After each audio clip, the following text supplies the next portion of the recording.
It was a quiet, chilly evening in a small, secluded village in Mexico. Tom, a sturdy, middle-aged man with a weathered face, was chopping firewood near his cabin as the sun began to set behind the hills. The orange and purple hues painted the sky, casting a somber glow over the lake nearby.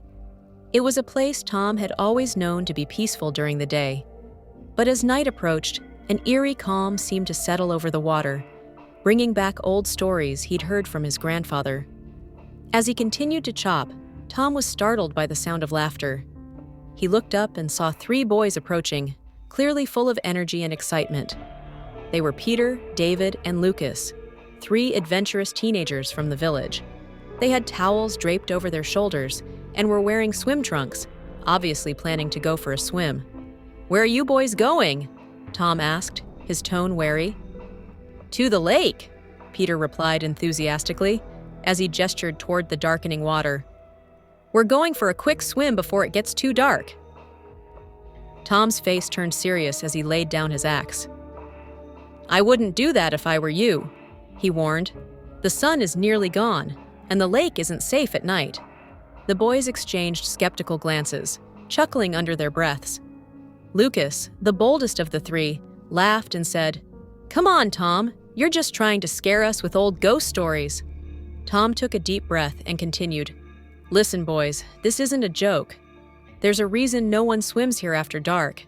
They say that a woman's spirit haunts this lake, a woman who drowned here many years ago. Some say she's looking for revenge, while others believe she's trying to drag someone else into the water to share her fate." Peter rolled his eyes, trying to play it cool, but David's expression faltered. He had heard rumors about the ghost of the lake, but like any curious teen, he'd brushed it off as mere folklore. "We'll be fine," Lucas said defiantly, already taking steps toward the water. "We'll be quick, right, guys?" Peter and David exchanged glances and nodded reluctantly, following Lucas toward the shore. Tom watched them with a heavy heart, a sense of dread settling over him. He could only hope they would return safely. As the 3 boys splashed into the cold lake, the sun dipped below the horizon, leaving only the pale light of dusk. They swam out a short distance, laughing and joking, each trying to outdo the other with daring dives and splashes. But soon, a strange silence fell over the lake. The water seemed to turn darker, almost black, as if something was shifting beneath the surface. David shivered and looked around uneasily. "Maybe we should head back," he suggested, trying to mask the tremble in his voice. "Oh, come on, don't be such a chicken," Lucas teased, though his own voice was edged with nerves. He swam farther out, daring the others to follow.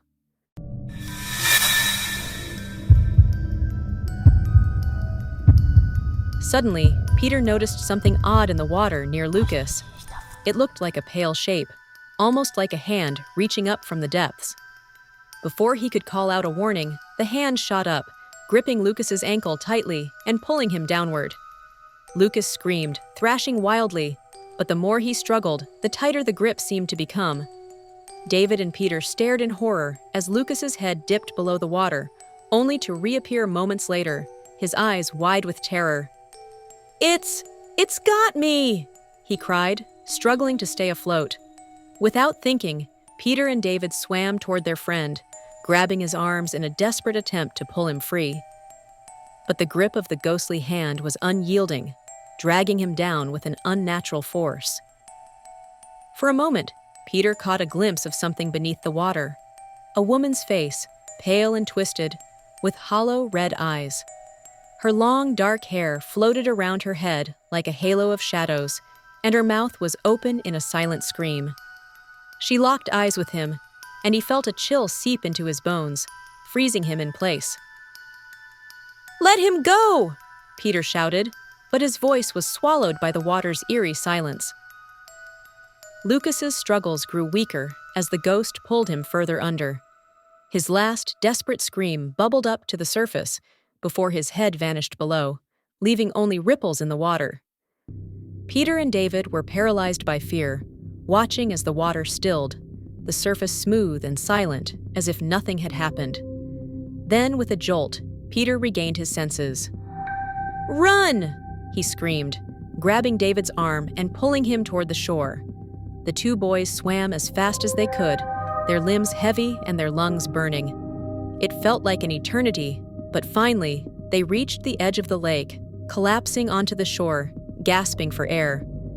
They looked back at the lake, half expecting to see Lucas emerge, laughing, telling them it was all a prank. But there was nothing, only the dark, still water, reflecting the night sky. A sick feeling settled in their stomachs as they realized Lucas was gone. The boys stumbled back to the village, soaked and shaken, their minds reeling from the horror they had just witnessed. They found Tom waiting for them, his face lined with worry. "Where's Lucas?" he asked, though he feared he already knew the answer. Peter, his voice barely more than a whisper, replied, She took him." Tom's face grew pale. "I warned you, didn't I?" he muttered, his voice filled with sorrow. "That lake, it doesn't let go." The villagers mourned Lucas's disappearance, though many believed he had simply drowned. Peter and David knew the truth, but they couldn't bring themselves to speak of the ghostly figure they had seen. From that day forward, they never returned to the lake, and neither did anyone else in the village. But, on quiet, moonlit nights, when the wind was still, some claimed they could hear a faint voice echoing across the water. A mournful wail, as if someone was calling out from the depths, forever searching for another soul to join her in the cold, dark embrace of the lake.